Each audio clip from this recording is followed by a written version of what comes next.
दोस्तों, सबसे पहले सब्सक्राइब करें, नोटिफिकेशन बेल दबाएं और सबसे पहले वाली ऑप्शन ऑल करें, जिससे हमारी आने वाली नई वीडियो की नोटिफिकेशन आपको फौरन मिल जाए। जय श्री राम भक्तों। दोस्तों, यह कथा बहुत ही सुंदर है, गौर से सुनिएगा, लाइक करना ना भूलिएगा, क्योंकि दोस्तों हम आपके लिए कथा बहुत मेहनत से लाते हैं। लाइक जरूर कीजिएगा। आज की कथा है पूर्व जन्म की पत्नी दूसरे जन्म में बनी बहन और राजा तथा पंडित और एक लकड़हारा। आइए कथा श्रवण करें। एक गांव में दिनेश अपने परिवार के साथ रहता था, जो बहुत ही गरीब हालात से गुजर रहा था। उसके परिवार में उसकी पत्नी और माता पिता थे। दिनेश और उसके पिता जंगल से लकड़ियां काटकर गुजर बसर करते थे। वे लकड़ियों को बाजार में बेचते, जिसके बदले दुकानदार उन्हें गुड़ चना देता। यही खाकर वे गुजारा करते थे। दिनेश की माँ लालची स्वभाव की थी। वह रोज गुड़ चना खाकर गुजारा करने वालों में से नहीं थी। तो उसने गुस्से में एक ही बात बोली कि 25 साल हो गए शादी को, आज तक खीर हलवा तो खाने को नहीं मिला। ये कैसा घर है। माँ की यह बात सुनकर दिनेश सोचने लगा कि माँ ने आज तक खीर हलवा नहीं खाया। अगर मैं उनको खीर हलवा ना खिला पाया तो मैं कैसा बेटा। वह अगले दिन सुबह जल्दी ही खड़ा होकर जंगल लकड़ियां काटने चला जाता है।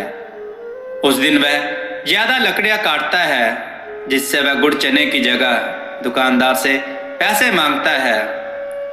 दुकानदार उसे 50 रुपए देता है। उन पैसों से वह खीर हलवे का सामान खरीदता है और अपनी माँ से खीर हलवा बनाने के लिए कहता है।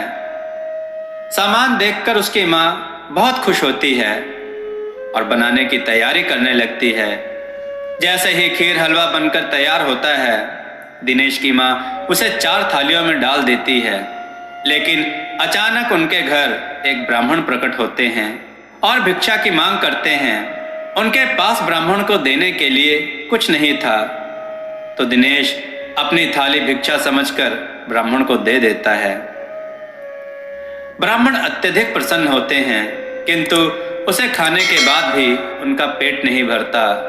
तो दिनेश के पिता भी अपनी थाली उन्हें दे देते हैं और बाद में उसकी पत्नी भी अपनी थाली ब्राह्मण को दे देती है।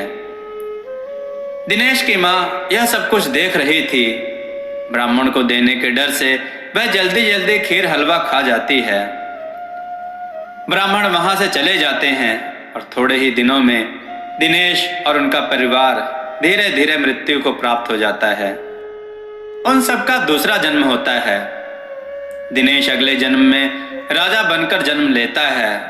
उसके पिता सबसे बड़े ज्ञानी पंडित और उसकी पत्नी उस ज्ञानी पंडित की बेटी, जो खगोल शास्त्र में निपुण थी। लेकिन अभी तक उसकी माँ का कोई पता नहीं था। अपने ऐशो आराम को देखकर राजा एक दिन दुविधा में फंस जाते हैं कि मैंने पिछले जन्म में ऐसा क्या पुण्य किया था, जिसकी बदौलत ईश्वर ने मुझे राजा बनाया। राजा अपने आसपास के सभी ज्ञानी पंडितों ब्राह्मणों को महल बुलवाता है और उनसे यही सवाल करता है कि मैंने पिछले जन्म में ऐसा क्या पुण्य किया था, जिसके बदौलत ईश्वर ने मुझे राजा बनाया। सभी पंडित व ब्राह्मण राजा के नक्श शास्त्र व जन्म कुंडली देखने का प्रयास करते हैं, लेकिन सभी असफल हो जाते हैं। कोई राजा को बताता है कि दूर एक गांव में बहुत बड़े ज्ञानी पंडित रहते हैं, केवल वही आपको पिछले जन्म के बारे में बता सकते हैं। राजा यह बात सुनकर अत्यधिक प्रसन्न हो जाते हैं।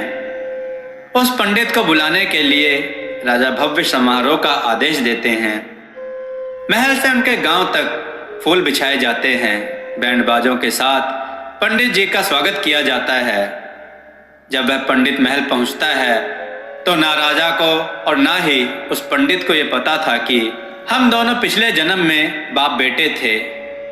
पंडित सभी उपदेशों में ज्ञानी था, लेकिन उसे नहीं पता था कि राजा पिछले जन्म से संबंधित सवाल करेंगे और ना ही वह पंडित पिछले जन्म के बारे में कुछ जानता था।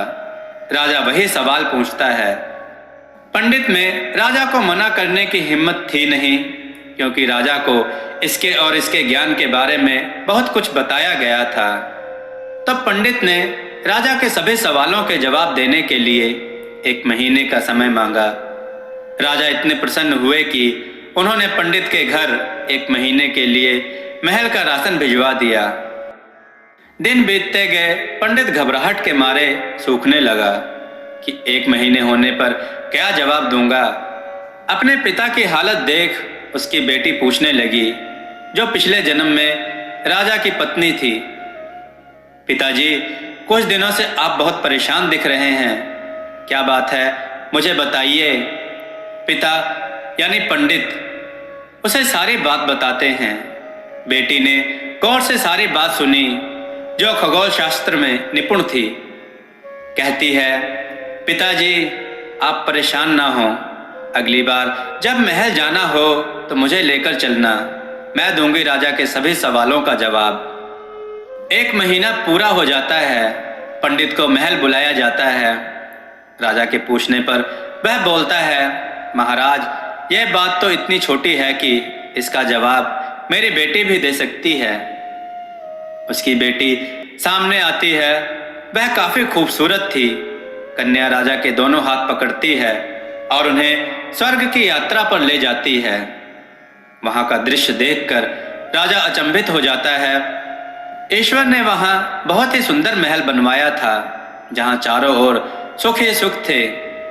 राजा उसकी विद्या देखकर हैरान रह जाते हैं। राजा समझ चुके थे कि उनके सभी सवालों का जवाब केवल वही दे सकती है। राजा मन ही मन उससे विवाह करने की सोचने लगे। थोड़ी ही देर में राजा देखते हैं स्वर्ग का सुंदर महल अचानक टूटने लगता है। कन्या समझ चुकी थी कि राजा के मन की बात ईश्वर को मंजूर नहीं। वह राजा को वापस नीचे ले जाती है। राजा स्वर्ग के महल के बारे में कन्या से पूछते हैं तो वह कहती है, राजा वह महल ईश्वर ने स्वर्ग में आपके लिए बनवाया था, किंतु आपके मन में जब मुझसे विवाह करने की बात आई तो वह महल टूटने लगा, जो ईश्वर को मंजूर नहीं है। राजा उसकी बात सुनकर हैरान हो जाते हैं और ईश्वर का इशारा समझ जाते हैं। वह खुद उसका विवाह एक सुंदर राजकुमार से करते हैं और एक भाई बनकर उसे विदा करते हैं। राजा उसको विदा करने के लिए जब डोली में बिठाने जाते हैं तो वहां भिखारियों की कतार थी, जिसमें महिलाएं व आदमी दोनों थे। तब पंडित की बेटी राजा को उसके पिछले जन्म की कहानी बताती है कि आप और मेरे पिता पिछले जन्म में बाप बेटे थे और मैं आपकी पत्नी थी। आप दोनों जंगल से लकड़ियां काट कर अपना और हमारा पेट भरते थे। एक दिन हमारे घर खीर और हलवा बना था, जो एक ब्राह्मण खाने आया था, जो कोई और नहीं स्वयं कृष्ण भगवान थे।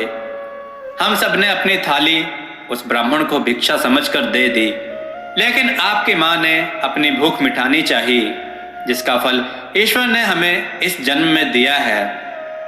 राजा उससे माँ के बारे में पूछता है, क्या माँ का दूसरा जन्म हुआ? तो वह बताती है, राजा यह जो भिखारियों की कतार है ना, यही आपकी माँ कटोरा लेकर खड़ी है। राजा पंडित की बेटी से विवाह करना चाहते थे, किंतु ये बात ईश्वर को पसंद न आई। वे दोनों पिछले जन्म में भले ही पति पत्नी थे, किंतु इस जन्म में वह कन्या दिनेश के पिता की बेटी थी, जो ईश्वर की दृष्टि से भाई बहन थे। दोस्तों, आपको यह कथा कैसी लगी? अपने विचार और सुझाव कमेंट में जरूर दें। हमारी कथाओं को लाइक करें, हमारे चैनल को सब्सक्राइब करना ना भूलें। दोस्तों, हमने एनिमेशन वीडियोस बनाई हैं, जिसका लिंक डिस्क्रिप्शन में दिया गया है, जाकर देखें और विचार कमेंट में जरूर दें। जय श्री राम भक्तों।